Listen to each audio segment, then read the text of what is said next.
Hello everyone and welcome to Green Magic, your source for all things green and magic. So this will be the first episode of the Mana Ramp series. This one will be all about getting lands to ramp yourself, and we are going to start with the 2-drop things that will get you lands. So starting with Nature's Lore and 3 visits, they basically both do the exact same thing. They just get you a forest card and put it into the battlefield. Now, these ones don't require it to be tapped and they don't require it to be basics, but they do have to have forest typing. So if you have obviously a basic forest, the original dual lands, the shock lands, it'll get you any of those as long as it has forest in the typing. And then there is Rampant Growth and Sakura Tri-Builder, which both get you basics of any type into the battlefield tapped. Rampant Growth is seen in a ton of decks, as is Sakura Tri-Builder. Sakura Tri-Builder is a little bit easier to justify as a generic value card just because it is a creature, and if you happen to have anything that will draw you cards for having creatures out, or if, for instance, later in the game you just have some sort of combat buff like a type of overwhelm effect, then you can just use him as an extra body to deal extra damage. But most likely you will just want to use him to ramp out as early as possible, to just sack him more or less immediately. You can leave him out for a turn cycle to pose as a blocker and then sack it during the player before your turn, but you're not going to just want to leave him on the board for turn after turn after turn. Then next is Farseek, which requires you to get anything that isn't a forest. So this one has no value in a mono green deck, but if you are playing in any kind of multicolored deck, then it can help you grab the other colors, and it can get you any dual land. Again, because it does not require it to be a basic, you could get a forest plains or a forest island or whatever it is you need. But it does require you to be in multicolors in order for it to be useful. It does see a lot of play, and as I'll get to in a little bit, I don't think that these cards generally deserve the play that they see. Next is Restore. This one is very conditional because it requires a land to be in any graveyard. If you are doing any kind of self-mill or graveyard stuff, or if you're planning on sacrificing your lands either for fetching or those lands that will, sacrifice, draw a card, sacrifice like a strip mine, sacrifice to destroy a land, then this can kind of synergize with those types of decks. Obviously, if you want your lands to go to the graveyard for some reason, like in a Gitrog or anything like that, Corvold, Muldrotha, you can just recur them, then this can help you, but it's likely going to get you something because your opponents will at least have a fetch, but it's not guaranteed. It doesn't necessarily synergize, but it does have the value of getting you any land from any graveyard. Into the North does require you to grab a snow land to put it on a play tapped, so if you want to play this card, you just need to make sure that you have at least 3 to 5 snow lands, assuming that you're not just going full snow land for your mana base. Edge of Autumn requires you to have 4 or fewer lands in play, which makes this one very bad because you can only use it in the very early game. The cycling ability requires you to sacrifice a land in addition to discarding this card, which if you're playing something that wants to get rid of lands like a Gitrog, fine. Otherwise, it's just strictly bad. And then finally, Thunderbird Migration requires you to have basically be playing a dinosaur-themed deck in order for it to only cost 2. Otherwise, it costs 3, which is significantly worse value. Moving on to the 3 mana cost ones, you have Spoils of Victory, which does allow you to get anything with a basic land type, whether it's a basic land or a dual land, as long as it has a land type that's basic. Untamed Wilds does require it to be a basic land. Both of those do put the land into play.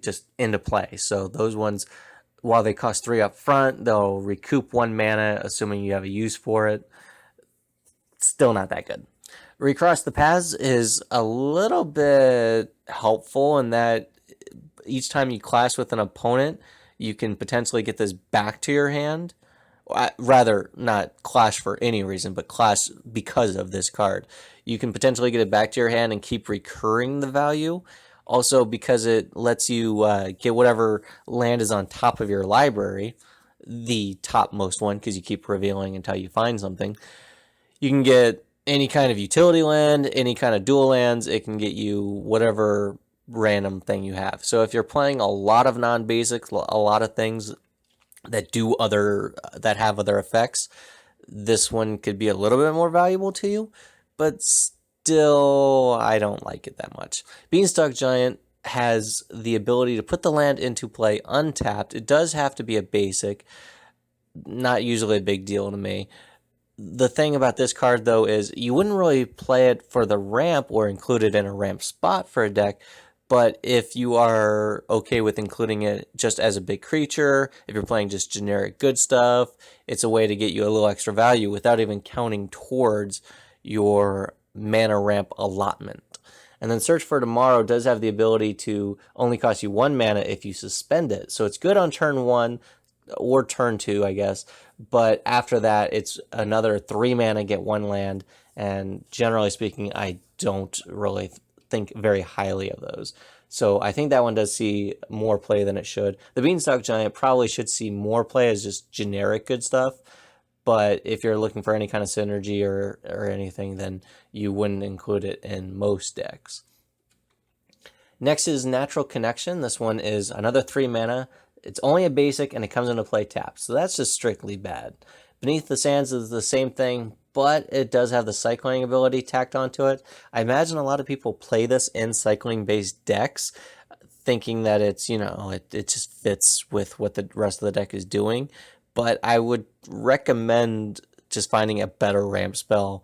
The ability to cycle it is not very good, unless you've already gotten every basic land out of your deck already, or you're in a position based like you're on like turn 8 or 9 or something, and another player has the win on board. You have to stop them right now, and this has the ability to cycle, so you dig 1 card deeper. For those 2 reasons, you could say that the cycling is kind of valuable, but except for those very narrow corner cases, it's just not good. And then the Map the Waste is another one, same thing, basic line on the battlefield tab, but it does have Bolster. Even if you are playing a counters deck, a 1/1 counters deck, I don't think that having that effect tacked onto a ramp card is particularly good. Keep your ramps just strictly ramp and do ramp as best as possible, and then keep all your 1/1 counter stuff separately and just do that effectively in their own way. This won't make much of a difference or help you very much in that effort. Deep Reconnaissance. This one again, just like how we've seen support for cycling decks, we've also seen support for flashback decks. I don't think either one really focuses on green, because Anya is black-red, and then the flashback one, I think, is Elsha, which is red-blue-white. But still, the mechanics are seeing a little bit of resurgence in recent Commander sets. Still, I don't think 3 mana to get a land tapped or 5 mana to flash it back and get a land tapped is very good. Don't run this card. Omen of the Hunt is the enchantment card. This one's seeing a decent amount of play, probably in enchantment decks. Some people probably look at it and say, if you're playing an enchantment deck and you have enchantresses on the battlefield, then this one will draw you cards off the enchantresses, then get you a land on the battlefield tapped. Then you can pay 3 to scry 2. I don't think any of that's very good. Even in my enchantment deck, I don't include it because I would rather play any other enchantment to get the Enchantress card draw, and getting 1 land on the battlefield tapped is just not good enough. It doesn't cut it. Next are going to be the cards that kind of allow you to pay their cost in installments. Starting with Wayfarer's Bauble. This one's very popular thanks to Commander's Quarters. Mitch speaks very highly of it, and I understand his point. The fact that it gives you something to do on turn 1, and then you crack it on turn 2. And he speaks very highly about the importance of ramping on turn 2 or by turn 2, turn 2 being the key ramp turn. Even though this costs you 3 mana in a non-green deck, you take what you can get, which is a good reason why this card sees a lot of play. It does get you a land as opposed to being a mana rock, which is a step up for what a lot of the other colors will do. But anytime after turn 1 or turn 2, you're basically assuming that you're not in a situation where you have 1 mana left over 1 turn, and then the following turn, maybe like say turn 5, you've used all of your mana except for 1, you cast this, then on turn 6 you have all but 2 mana left over, so you crack it, then on turn 7 that land you got is finally untapped and you're able to use it.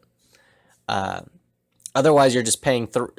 So if you do it that way, then it takes you so long to even get the land to ramp. And otherwise, you're just paying 1, immediately pay 2, tap sack it, get the land.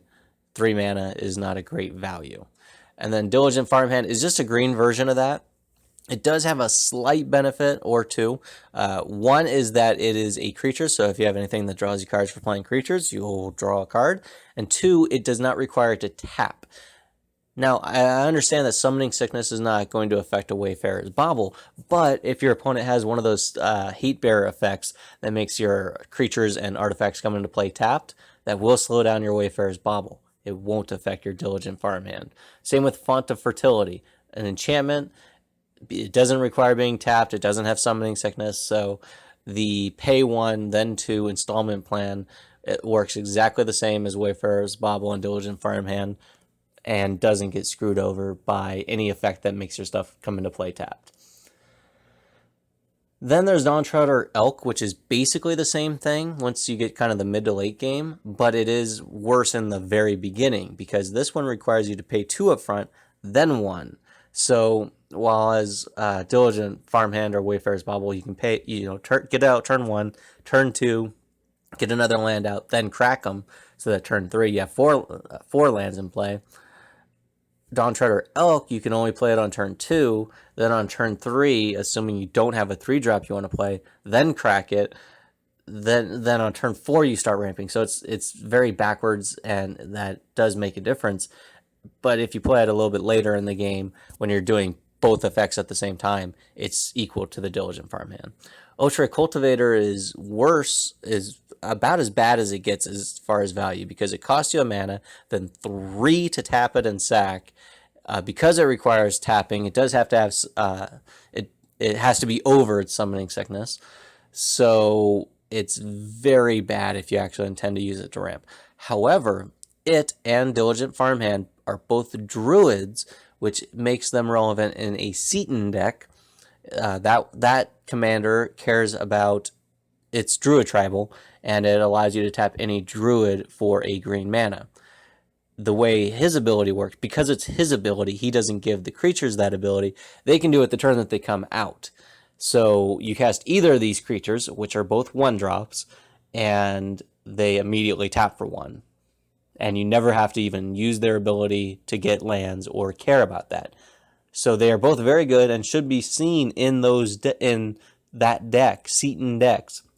But outside of that, they should not see very much play. But if you are a big fan of Wayfarer's Bauble and you want other things that do the same basic thing, Diligent Farmhand, Font of Fertility are both exactly the same in green. But green generally has better stuff, so take it for what you will. Now, the thing about all of these cards that I've mentioned so far, which is 24 cards, they all get you just 1 land into play, and I am a big advocate for not doing that. The thing is that in CEDH, sure, you need to ramp as early as possible. You just can't wait around. But in any normal game, ramping out on turn 2, while good, it's not as if the game's going to be over on turn 4 or 5 or 6. You can easily wait the extra turn to play a much better ramp spell. And if you happen to draw any of these cards later, turn 6, 7, 8, 9, 10, they drop off way harder in usefulness than anything else. And we'll just look right now at Cultivate, Nissa's Pilgrimage, Kodama's Reach, and Peregrination. Just the fact that these other cards get 2 lands is a huge deal. Not only does it ramp you, well, it ramps you equally because 1 land will go to your hand, but that means you won't miss a land drop in the near future. But the main difference is it thins out your deck by an extra card. Whereas all the other ones, they'll take 1 land out of your deck These ones, by taking 2 lands out of your deck, mean that you are more likely to draw either a spell that does something or another ramp spell like one of these to thin your deck by 2 more lands and ramp by that much more mana.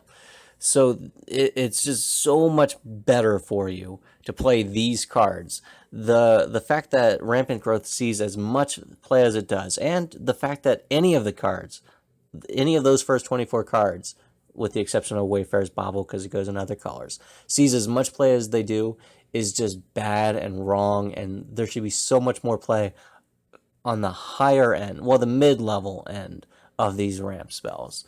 Generally, paying more for the same effect is bad, but paying 1 extra mana for an extra card is pretty good and very, very valuable, and is by far the correct thing to do. It just, the math justifies it. So looking at Cultivate and Kodama's Reach, they're exactly the same. You see that Kodama's Reach sees a lot less play than Cultivate, but that's a price difference thing. It's already 50 cents more or 50% more in cost, and with roughly 16,000 fewer decks, it's not as easily attainable as Cultivate. It's not expensive or overpriced or anything. It's just there's a somewhat justifiable reason that it sees less play. But generally speaking, if you're running one, you should run the other. Nissa's Pilgrimage, on the other hand, the fact that that is in 1/10 the number of decks as Cultivate is just stupid. That card is crazy good. It should see so much more play. It's cheap, so there's no reason that you could point to budget as being a reason not to play it. What I think players mistakenly do is they overvalue the downside to this, because Nissa's Pilgrimage requires you to get forest, basic forest, whereas Cultivate and Kodama's Reach allow for any basic land. Now, if you're playing in mono green, it's the same thing. You don't care. If you're playing in multicolor decks, you look at it as being a way to, you see it as not helping you to fix your colors. Which, if you cast it on turn 3 and you haven't yet gotten all your colors, yeah, it's not going to help you fix your colors. But any time after turn 3, if you're casting on turn 5, 6, 7, just ramping in the mid to late game after you've got your colors established, it doesn't really matter what lands you get, because the excess lands are not really used for color pips. They're used for the generic mana cost of your cards. So the downside to this is just tiny, because if you had any other card in your hand, it's, any of your other spells or a basic land that you happen to draw, those aren't going to fix your colors either. This still gets you 2 cards out of your, it ramps you by 2, well, it ramps you by 1, but it gets 2 lands out of your deck, so you are 2 cards closer to either drawing a land that will get you your other colors, or drawing like a Cultivator, Kodama's Reach, which will then get you your color fixing. But you're still ramping along the way and thinning your deck along the way. The upside to this card, though, I think is pretty good, like medium to good. The fact that you can get an extra card into your hand to thin your deck by an extra card if you already have a couple of instants or sorceries in your graveyard. So if this is played in the mid to late game after the Cultivates and Kodama's Reach and whatever other stuff you might be playing, it can get you an extra land out of the library. That's huge, because that will thin your deck even more and make it even more likely that you're drawing the cards that you need. The upside is very high. The downside is minimal, but players just kind of naturally see it backwards. And I would suggest that if you're looking to improve your play, look at this card compared to the other two and kind of train yourself to realize that the upside way outweighs the downside. And then last on this list is Peregrination. This one falls into kind of an odd spot because it costs 1 mana more than the others, which puts it in the same category as some of the cards that we'll be talking about next, like Explosive Vegetation. Those ones get you 2 lands into play. This one like the other ones on this list, get you one into play, one into your hand. Now, if you haven't made your land drop yet, any of these cards are better because then you have one go into play tapped, and then the other one you just play normally and it will be untapped. But if you have already made your land drop, then it's not ramping you the same way that the other 4 drops will. The scry is helpful, or can be, but oftentimes I've not even had a need for it, or I've negated it, so to speak. Because suppose I have 7 mana, 7 lands, and I have not made a land drop yet, so I need to cast Peregrination first, get a land into play tapped, get another one in my hand, play it, so now I have 4 untapped lands, tap those, cast the Explosive Vegetation, get 2 more lands into play tapped. The Explosive Vegetation happened after the Peregrination resolved, so the scry from it, I never even did it. It already got shuffled away, so you can lose the value of the scry if you have other follow-up plays during your turn, but the scry is just kind of an added benefit to it. I've taken Peregrination out of my decks for the most part in favor of either the 3 drops that get you 1 into hand, 1 into the battlefield, or the 4 drops that are both battlefield. But honestly, I think it probably should be held as at a higher value than what it is, and it should definitely see a lot more play than it is. Those 2 mana cards that just get you 1 land, or even the 3 mana cards that get you 1 land, those need to go away. And Nissa's Pilgrimage and Peregrination need to be included in a lot more decks. So since I've already mentioned Explosive Vegetation, let's go more into detail on those. These are the cards that cost 4 and get you 2 lands on the battlefield tapped. Explosive Vegetation sees a good amount of play. It's the most played of this group, but the fact that it's in less than half the decks of Cultivate, almost a third of the decks of Cultivate, is ridiculous. This card should be in just about every deck that has Cultivate. If you're playing like, a CDH or something, then yeah, you need to ramp early, and then after that, it doesn't do you any more good. But in any other normal game of Commander, you should probably be ramping all game long. Not because you necessarily need the mana, although you probably do want it, just because it pulls more cards out of your deck. And not ramping enough, not having enough ramp cards in your deck, that's a mistake that a lot of people make, and it's why mana screw happens as often as it does. And there's no excuse for it, especially in green. I can only imagine that you're not including this card in as many decks as Cultivate because you're not having enough ramp spells in your deck. Or you're just playing the absolute wrong ones. Ranger's Path and Hunting Wilds in a mono green deck are basically exactly the same. But in multicolor decks, they are better or worse. If you have dual lands, be it anything with the land types, so not necessarily the original duals, but the shock lands and like those new tri lands and anything that has multiple land types, these will get you any forest, so you can get better cards out of your library that way. It does have, if you don't have those, if all of your lands are dual lands but don't have the basic land types, or if you just really need 2 other colors, like you need an island plains or a swamp mountain or something, then these won't really help you with that. But you'll still get two forests, 2 lands, and that is ramp. That is not necessarily color fixing, depending on what kind of lands and dual lands you have in your deck. Very good, though. The kicker on Hunting Wilds, I don't think I've ever cast it. I don't even think I usually look at it or remember it. The only reason that I would even consider applying that is if you have Nissa, the one that doubles your lands, doubles your mana.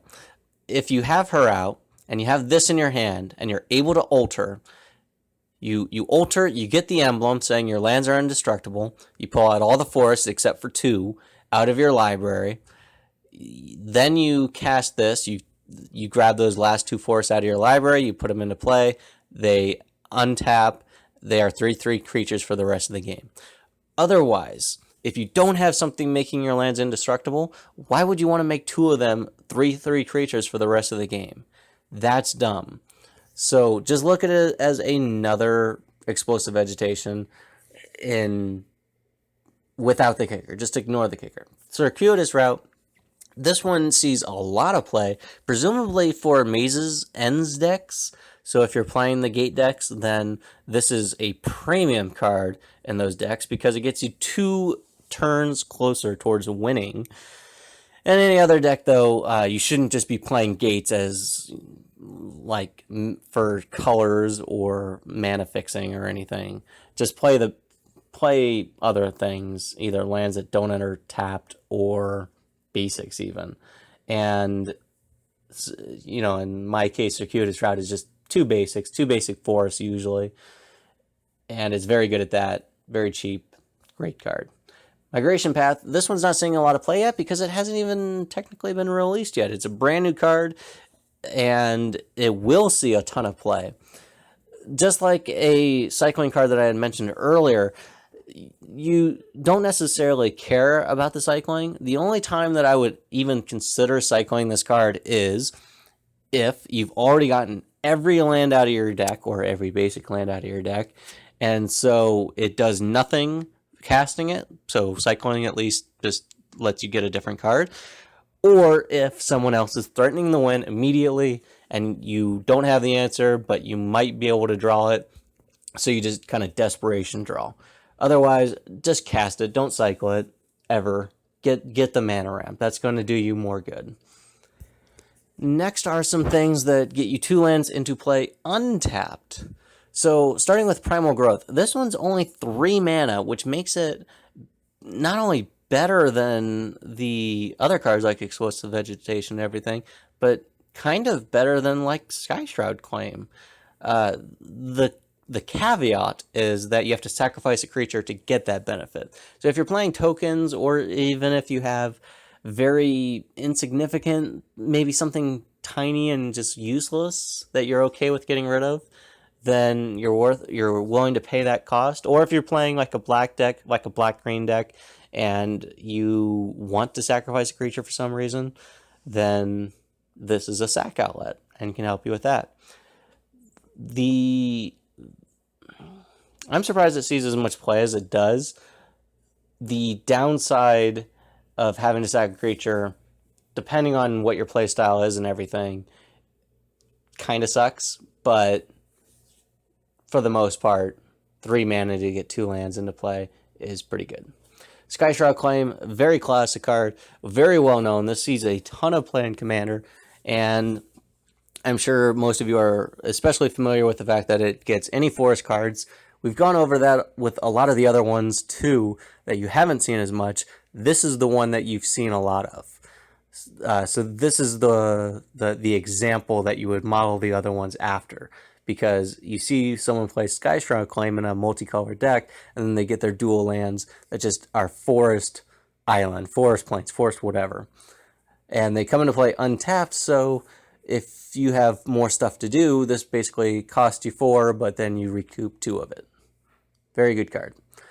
Grow from the Ashes is one that I struggle with a little bit, because if it's the only ramp card in your hand and you're at 3 lands and you don't, you miss your land drop, or maybe you're at 4 lands and you miss your land drop, then you might have to play it just for 3 mana. And that feels bad, because I always, if possible, want to wait and cast this for 5 mana to get the two lands. And that should tell you something about how serious I am when I said earlier that any of these spells that just get you 1 land is drastically worse than any of these spells that get you 2 lands. So it is a huge feel bad to have to cast this for 3 mana and just get the 1 land. But like the other cards on this frame, you are going to see that they all come into play untapped, so they can keep your turn going. Especially if your lands happen to tap for more than 1 mana. You might even gain mana on some of these cards right here. And then Journey of Discovery is the most expensive one here. You can see that it goes from 3 mana to 4 mana to 5 mana. This one's 6 mana to do the whole thing. But it does have, because it's Entwine, you have 2 options. You can, if you have a handful of lands and you're just trying to unload them a little bit, maybe so that you can avoid discard, then you can just do that half of it. Or you can search if you haven't even made a land drop yet, you can just pay the 3 to get 2 lands to your hand and then play one of them, and then you have a land for next turn, especially if you're kind of low on mana. But if you can afford the 6, then it's really good because you get 2 out of your library, 2 into play, you've recouped 2 mana, but the 2 you play don't have to be the 2 that you search for. You just play 2 extra lands this turn, which means that if you happen to have, like a Gaia's Cradle or a Nykthos in your hand, you get 2 basics to your hand, then you play the 2 really good lands. Now you've done yourself a huge favor as far as ramping goes, and maybe you can turn that into something else to even win you the game that turn. Very good card, but because it's 6 mana to do the whole thing, it does feel a little bit steep, but it's often worth the price. Next is one of the best cards of this type that I think should see a ton more play, Khalni Hart Expedition. The fact that it doesn't ramp you right away is probably why it doesn't see very much play, but it's basically an explosive vegetation for half the price. It should go in any deck that's trying to ramp through lands. And the fact that it costs 2 mana means that it does give you a turn 2 play, which oftentimes I might just miss. So yeah, this one is highly underrated. It should go in just as many decks as Cultivate, so about 10 times as many decks as what it's in. And it's just very good. It's very, very good. The fact that it will take you a couple turns to get there shouldn't even matter. Ordeal of Nylea is kind of a weirder one because it requires you to put it. It's an aura that requires you to put it on a creature and has to attack, and then sacrifice this aura. Now, if the creature already has a bunch of counters on it, then what you could do is just attach this to it, attack with it. It gets another counter on it, then it sacks immediately. If you have to attach this to a creature that doesn't have anything on it, then it'll take you 3 turns of attacking. So very, very, very slow. And also, like even in the best case scenario where the creature already has counters, and this will just add one more to it, the fact that it has to attack, I mean, your opponent could get rid of the creature during your first main phase before you even move to combat. So it's more vulnerable, and it places a target on a creature that your opponent's probably already wanted to get rid of anyway. Nissa's Expedition, is another just explosive vegetation, except this one costs 1 more, but it has Convoke. So this is one that I play in like 1 deck. I should probably value it a lot higher than what I do. And honestly, considering the price, considering how good it actually is, it should probably see 10 times the play that it is. Not necessarily as much as Cultivate, Kodama's Reach, Explosive Vegetation, and Khalni Hart Expedition, but 10 times what it's seeing right now would still be very reasonable. Because if you happen to play any small creature and then that small creature, which is summoning sick and can't do anything anyway, can now tap to help pay for this. If you've got a bunch of tokens or just a bunch of small things, you can bring the cost down to 0 effectively, and that's pretty good. So the cost is better than a lot of the other ones, I think. Hour of Promise is one that is important if you care about what lands you're getting, because this one will get you any 2 land cards. Any 2 lands. So if you have priority valuable lands in your deck, like a Gaia's Cradle, then cards like this that will get you anything are very valuable, and you want that. But if you're just basically playing basics and, generic type lands, nothing too crazy, paying the extra mana to get those is not worth it. I don't like paying 5 mana when there's enough 4 manas that'll do the same thing. So this one should probably see less play. Unless, of course, you have the important lands, in which case it's right where it is. Burnished Hart is one that sees a ton of play, presumably because it's colorless and will go in any color decks, white and red and black and everything. They all want this. They all need it. I think I have it in one deck, maybe a couple, because I care about sacrificing stuff in that deck. Otherwise, there's not much reason that you would ever include this in a green deck. If you're just using it for its base value, its base purpose, it's useless because it's a 6 mana explosive vegetation. Next are some of the biggest ones, potentially. Boundless Realms basically doubles the number of lands you have in play. This one is incredibly good. It does cost 7 mana, which is why I think a lot of people kind of look away from it. And I believe, if I recall, the command zone, even, or maybe it was the professor, were kind of saying, if you're trying to power up your deck, get away from cards like these because they are very greedy and they're high mana. You want to bring down the mana curve, stuff like that. Here's the thing, though, especially in green. Yeah, you need your ramp to come early. You don't want all of your ramp spells to be 7 mana, but you also need to be ramping all game. And if on turn 5 or 6 you can cast this thing because you've already got a couple extra lands in play, and double your lands to 14 lands in play, that's huge. You filtered out your deck substantially so that you are not just drawing basics, or you're far less likely to draw lands for the rest of the game. You've got a ton more mana to work with to cast the spells you are drawing, and yeah, it kind of baffles me the way that so many people underestimate the value of ramping all game long, because that's really what you should be doing in green, is just keep growing.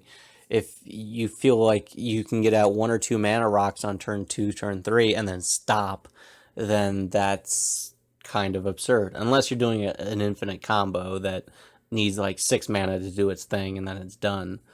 But if you're actually casting a lot of stuff, big stuff, like really playing the game, then this is massive. And then Traverse the Outlands is kind of the twin to that, in that they both kind of get you X lands. Boundless Realms cares about how many basics you have into play.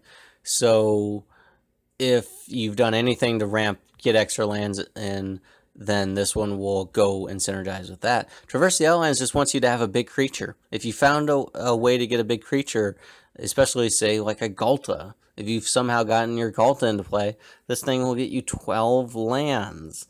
So at times, one of these will be greatly better than the other, but they're both very good, and they should both see a lot of play. Due to price differences, Boundless Realms should see substantially more play than what it currently does. And then Harvest Season is one that I think I underestimate oftentimes, because I always want the maximum benefit off of it. I always want to have like 10, 15 creatures tapped so that it behaves like a Boundless Realms or Traverse the Outlands. But honestly, even if you just have 2 tapped creatures, this is just 1 mana cheaper than Explosive Vegetation. Now, you can't really use it on turn 3 because the same way you would Cultivate and Kodama's Reach and those, because you need the creatures out to do that. But if you've either got a token deck, so you have a ton of things that you can just turn sideways. If you've got Mana Dorks, Seaton is great with this card because he allows you to turn all of your druids into Mana Dorks the turn they come out. So even if you just cast them, you're still getting value off of it. And any deck with like tap synergies, if you're constantly tapping your stuff for other abilities, this is great with it. But even if you just get 2 creatures out that you can tap and find a way to get them tapped, whether it's attacking or not, this is a card that should see a lot more play because it will benefit you more than what it seems. It's better than it looks. Next are some of the ones that I think are highly overrated and should see substantially less play than what they do. Starting with Animus Awakening. So this one, you have to pay X into it, which does synergize with like X spell based decks. I know there have been a couple of them recently, starting with, was it the M20 when they had that spell that doubles X on creatures, or if sorcerer, if an instant or sorcery has X on the cost, you copy it and choose new targets for the copy. And then just recently, I think in Commander 20, they had one of the new commanders care about X spells. I think you get a Hydra every time you cast an X spell. Anyway, so yeah, if you're doing X matters, then this goes with that. But in general, for just a basic deck, this is bad because if you pay 2 into X, you're looking at 2 cards and maybe get nothing. At most, you get 2, and okay, you got lucky to get 2 lands for 3 mana. If you pay 10 into it, it feels like you should be doing better things with 10 mana. And the spell mastery doesn't even make it much better because, yeah, it'll untap them, but I mean, it's just not worth it because you have to pour a lot. The more mana you pour into it, the better it is, but the more mana you pour into it, the more mana you're wasting on this card. Way overrated, should not see the play it does. Collective Voyage is kind of better in a way. It's worse in that it's a symmetrical effect. It helps your opponents. They draw, or they get the lands too. But it's better in the sense that you could pay little to nothing for it, and then they could pay some of the cost for it. So, yeah, if you care about Group Hug, if you're looking for multiple cards that do the join forces thing, this is part of that. But if you're just trying to ramp and you look at possibly ramping your opponents as being part of the cost of that, just like a collateral damage that you're going to shrug off, don't do that. Don't play this card. And then New Frontiers is like the worst of the bunch because it's symmetrical effect like Collective Voyage, but you have to pay all of the cost like Animus Awakening. Your opponents aren't paying any of it. They are just reaping the benefits. So unless you're actively trying to play bad, there's no reason to play this card. I mean, if you just want to go all in on the Group Hug thing, and this does contribute towards that, then sure, play it for that. But if you have any inclination of winning, don't play any of these cards. Next is Pier's Whim. So these are going to be things that just get you 1 land again, but they either cost more than 3, most of them do, but they also have some other effect. So with Pier's Whim, you could use it politically just to help your opponents also get lands and be nice and create alliances there, if that's what you're going for. Or you can use it as a way to make each of them sacrifice an artifact or enchantment. So this is more removal than it is ramp, but it does get you any land. Again, if you're in a situation where you have specific lands that you really care about, this will help towards that, as opposed to just getting basics or anything with a basic land type in it. Growth Spasm gets you the land, and it also gets you an Eldrazi spawn that you can sack for a mana. So in a way, this one's more similar to like an Explosive Vegetation because it does ramp you by 2, except one of those pieces of the ramp is a creature that you have to sacrifice. So that second piece you don't get permanently. The fact that it's 3 mana makes it not a terrible deal, but I would mostly suggest saving this for any deck that cares about tokens. If you have token doublers and you have effects that are just going to give you 10 Eldrazi spawns or 20 or just multiply that to where this really ramps you and does good stuff, then sure, it goes in a deck like that. But for generic use, not so great. Then Reap and Sow and Mwanvoli Acid Moss are both kind of the same. They're more about land destruction. Single target, so if your opponent has something important that you want to get rid of, they go on the deck for that reason. Mwanvoli gets you a forest card. Any forest doesn't matter, whereas Reap and Sow gets you any land, so that one's more open-ended. It can get you anything that you might want. Reap and Sow requires you to pay 6 to entwine it to get the both effects, whereas Mwanvoli gets you both just by itself. So Reap and Sow costs you a premium, but it can get you any land. These should not be considered part of mana ramp. These should be considered part of answers, targeted removal type thing, land targeted removal. And then Verdant Crescendo is a card that gets you one basic land into play, tapped, but then it also lets you tutor out a Planeswalker, which I've gone ahead and included right here, even though it's not a ramp card or directly related to the rest of this video. It is the specific Planeswalker that you are allowed to tutor with Verdant Crescendo. Now, that Planeswalker, which costs 6 to cast, it goes to your hand, so it's not like it goes on the battlefield. It costs 6 to cast. It has a minus that can get you some card advantage, but you can only minus it once without... You'd have to minus it, then plus it, then minus it again in order to do it twice, and then it would die without any other effects. Honestly, I think I have this Planeswalker in one deck, a deck that cares about Planeswalkers and has a decent number of them. But even in that case, I wouldn't go out of my way to tutor for it. It's definitely on the kind of, it's just kind of filling space on that in that deck. It's not a valuable or priority card. Both the plus of the Planeswalker is pretty weak. The minus gets a little bit of card advantage, but because it's such a big minus, you're not going to be able to just keep recurring it for turn after turn after turn. And the ultimate is pretty good, but it would take you naturally 3 turns. So 5 plus 3 plus 3 plus 3 would bring her up to 14, assuming she took no damage. So ramping by 1 land and also getting this Planeswalker is not particularly high value. It's not strong. It's not something that I would consider putting in really any deck. And then next are the things that require you to sacrifice a land to get 2 lands. These are the ones that I think are just terrible, or very, very bad at the least. Best case scenario, they're bad. We'll start with Harrow. This one, it's an instant. It requires you to sacrifice a land. You get 2 basics onto the battlefield. Now, the 2 basics don't come into play tapped, so if you spend 3 on this, you get 2 lands back. If you have a follow-up play, it kind of only costs you 1. But most people who play this card do it on the end step before their turn. They do play it at instant speed, and then there is no follow-up play, so it does cost 3 in that case.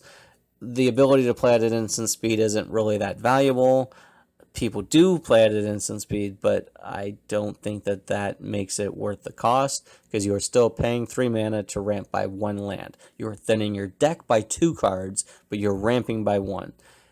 If you're playing a deck that cares about, lands going to the graveyard, Titania, Corvold, Gitrog Monster, things like that, it does go in decks like that. But if you're just playing it as a ramp spell, it is bad. Don't play this card. There are so many better things.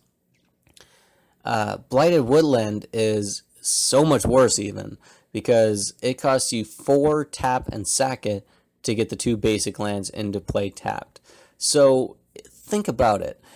It costs you 4 mana, plus this would normally tap for a mana, so it's effectively costing you 5 mana.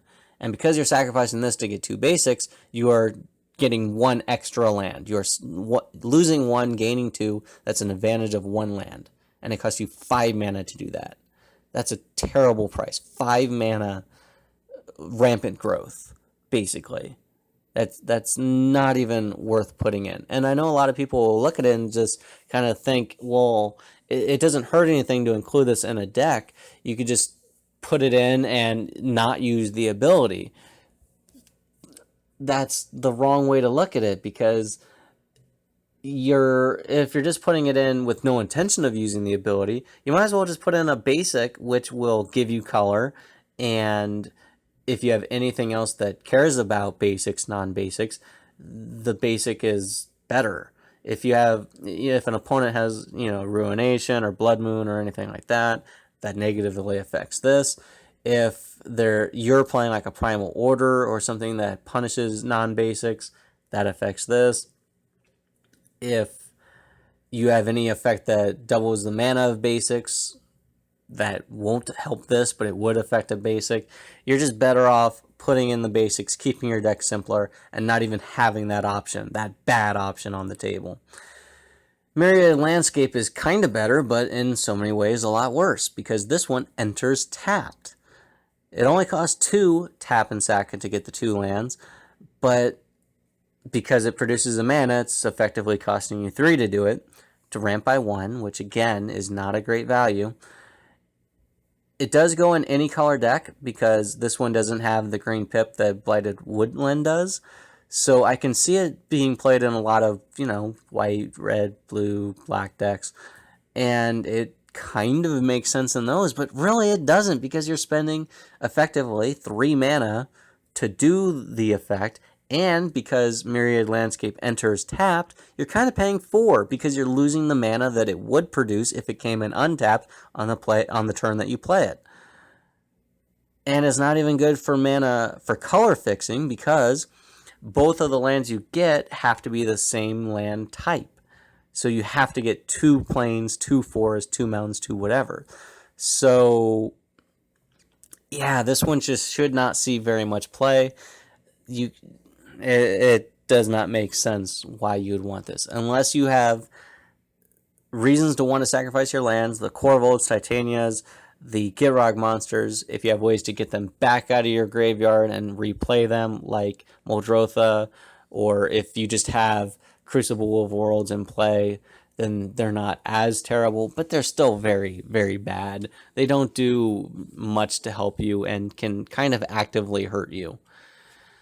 Next are a few cards that I think see more play than they should. Starting with Far Wanderings. This is a card that I really liked the first time I saw it, because I saw the potential upside. It's potentially better than Explosive Vegetation, because it costs 1 less and can get you 3. So that's great. But it requires you to have 7 or more cards in your graveyard. Now, if you're playing, black is one of your colors, you're playing graveyard deck, you have plenty of self-mill, and there's all kinds of stuff going in there, the threshold is not that hard to fulfill. But if you're not deliberately doing that, threshold is kind of hard, which makes it a 3 mana, get 1 land, which is not good. So it can be good. It is conditional and more circumstantial. I think it should see less play, although if a lot of the decks that it is played in also have black and care about graveyard stuff, then I guess that is appropriate. Tempt with Discovery. I'm not a fan of this card. I don't like it very much. It does have the symmetrical effect of helping out your opponents, but like most symmetrical effects, the idea is that you help yourself more than your opponents do. And of course, if your opponents take the offer, then they're each getting 1 and you're getting 4. 4 lands of any type that you want for 4 mana. Very good. But you do have to be playing very valuable lands. You need like Gaia's Cradle and Nykthos and other lands that will do big things. If you're just getting even dual lands like OG duals for color fixing purposes, or bounce lands, or other things that will kind of do you some good, maybe Ancient Tomb or something, that's not good enough to really justify this card to me. Obviously, if you're playing a Maze's End deck, getting 4 gates out is pretty awesome. Or I know someone plays this with Grathama, and there's the land that will combo with him to just instantly, well, go infinite in some regards. It doesn't necessarily when you need at least 1 more piece, but yeah, if you have a specific thing that you need, then this is fine. But if you're just using it for value, just to ramp, strictly in regards to ramp, I don't like it that much. Then there's Clear the Land. This one is very weird. It doesn't see very much play at all. It basically says everyone reveals the top 5, and then lands, they get into play tapped, and everything else is exiled. So that could help if an opponent maybe just tutored for something, put it on top of their library. This could be a way to untutor that card, which is kind of funny to think about. You do have the benefit, I mean, if you have top of library manipulation, you can make sure that you get several lands and ramp yourself that way. But for the most part, it's a symmetrical effect that you don't have much control over, and yeah, not very good. I don't see much reason to really justify it as a ramp card, but if you just want to get up to shenanigans, then go for it. And then finally, we're down to the final 2 cards. These are things that each get 3 lands, or potentially 3 lands, and they both cost 6 mana. Nissa's Renewal gets you 3 basics onto the battlefield tapped and gains you 7 life. The life gain can actually be kind of nice. It's not why you play the card, but it is a fringe benefit of the card. As much as I said before that you want to be ramping all game, and you should be okay with playing more expensive ramp cards like the Boundless Realms, which cost 7, and the 5 mana Traverse the Outlands.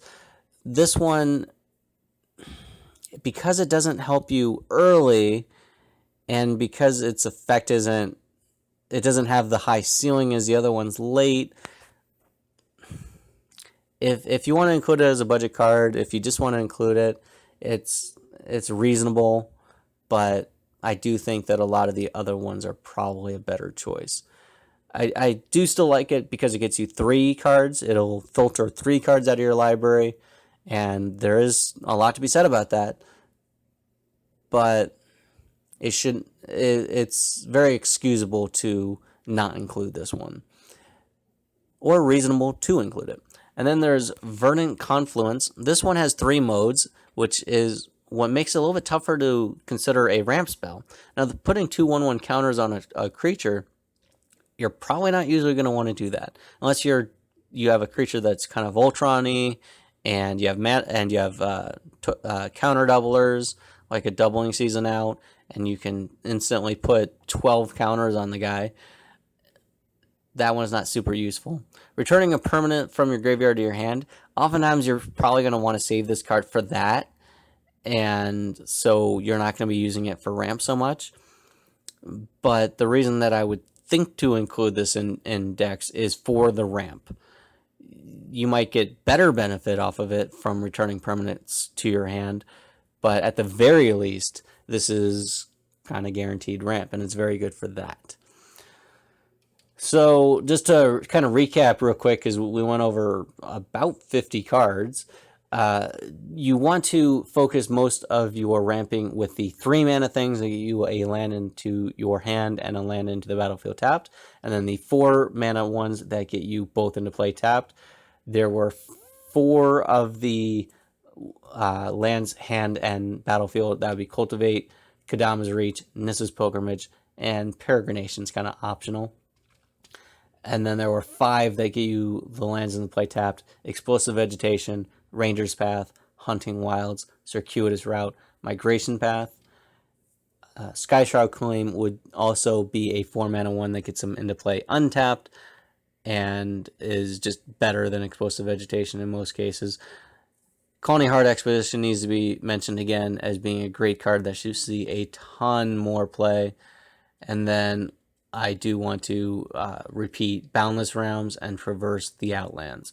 A good card ramp, mana ramp package in green should include some, and this is what, 9, 10, 11, 12, 13, 14-ish cards. So if you want 10 mana ramp cards in green, they should include 10 of these 14: Cultivate, Nissa's Pilgrimage, Kodama's Reach, Peregrination, Explosive Vegetation, Ranger's Path, Hunting Wilds, Circuitous Route, Migration Path, Skyshroud Claim, Khalni Hard Expedition, Boundless Realms, Traverse the Outlands, Harvest Season. This video can just be summarized as do those 10 of those 14 cards and don't do the rest of them usually. So that's it for this one. It's a very long one. I think the next like 4 or 5 should be much shorter and more concise. Thank you for joining us. We'll be back soon.